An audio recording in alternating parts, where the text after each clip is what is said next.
Good evening, I'm Silvia Dockrill, and today I'll demonstrate the safe checking, maintenance, cleaning, sharpening and storing of a pair of loppers. What I'm going to start by saying is that we always have to make sure that we use the tools properly. In this case, the loppers are always used to cut anything that is smaller than a 2-pence piece. We don't use them, while we use them, we don't twist them, but we have clean cuts, and we try to remember the tool talks and all the demonstration of safe use when using them. We try to use them for green wood. When we're not using them, since they don't have a cover, we try to leave them on the ground for the least amount of time possible. Before we try to put them away quickly if possible, so that they don't stay and they don't stay in contact with the wet ground, the moisture that's coming from the soil and the ground for a long time, because all the moisture, all the wetness could create rust. It's also very important that when we're done with them, especially for the debris or the sap, we wipe them, dry them. I will show you how to wipe them and clean them with the steel wool in a minute. What's also very important to say is that we recognize that they need sharpening when we use them. The loppers don't create a clean cut. They crush the branches rather than cut them in a clean way, or we need excessive force while we use them. So what I'm going to demonstrate now is the safe cleaning first, and then the sharpening. So what we're going to do with this pair of loppers, and what I'm going to say first is that I checked the handles already. I made sure that this knot over here was tightened, otherwise I would have tightened it again, and this ensures that everything is working properly, and these knots as well are also very tight. So what I'm going to start with is by cleaning the metal part. It's already quite clean. It's very important for me to maintain our tools quite clean. Every time that I use it, I clean it before storing it. But anyway, I will show it for the purpose of the demonstration. So what we're going to do is we put some oil on them, and we are going to use the steel wool to remove any kind of sap, debris, any kind of dust or dirt that our use might have left.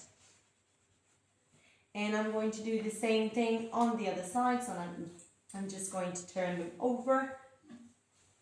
Again, I'm going to spray a little bit of oil, and I will go and clean them, proceed to clean them with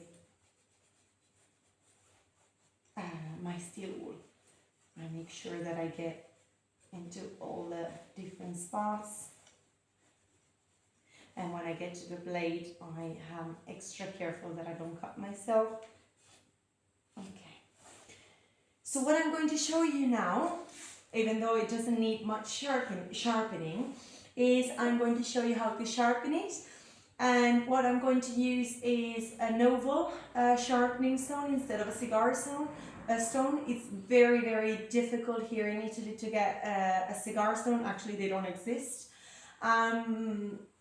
But what I'm trying to show you with this one is adaptability, is being aware of what we have, maybe in the woodland or in our houses when it comes to tool use and all the other projects and experiences that we have in our forest. Sometimes we have to adapt to the resources that we have, and sometimes we can have different strategies to get to the same solution and to get to the same ending. So I'm using this one because this one was available here, and I am going to use this flat part for the last bit, and I'm going to use the rounded part, especially here in the middle. What I'm using the rounded part for is the same thing that for which we use the cigar stone. So I'm going to show you now how I use it, and what I'm going to do is I'm going to place myself properly, making sure that I am stable enough, and I'm going to start using my sharpening stone like this, and I'm actually positioning myself so that I can hear it but I can see it too.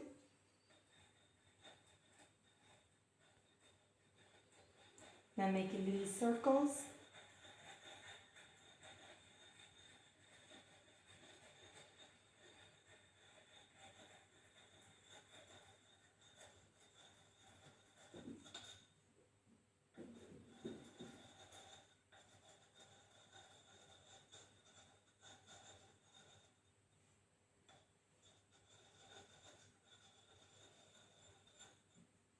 Okay, in this case, for this long part now, I can also use this rounded edge and this flat part, since this is quite small.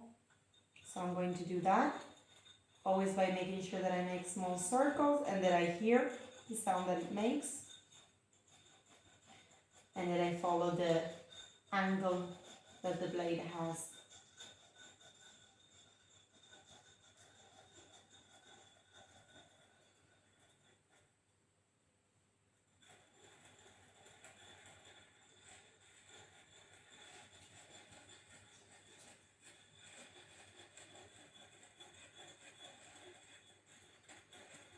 In this case, I needed some adjusting.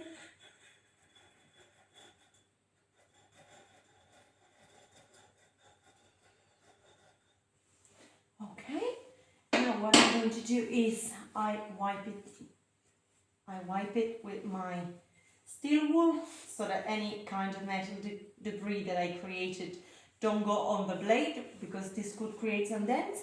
I'm going to close it, turn it over, and I'm going to do the same on this side of the blade. Again, positioning myself properly and trying to listen to the sound, making small circles and placing myself so that I can see the blade.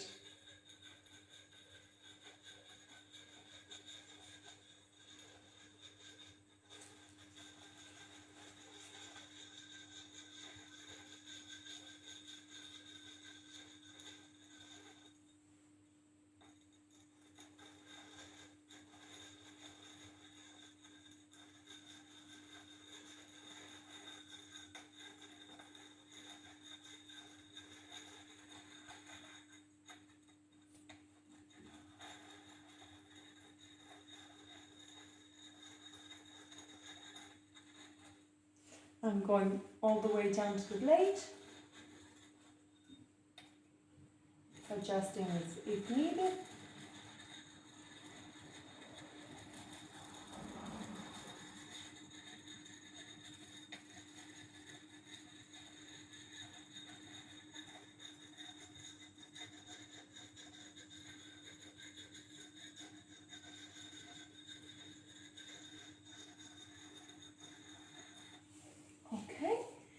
Again, wiping down the metal debris before closing it.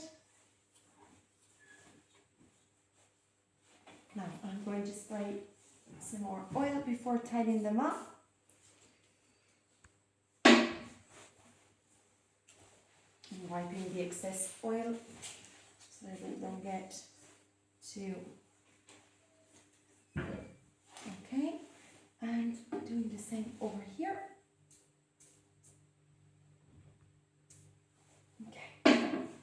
In this case, I don't have much excess oil, but just going to,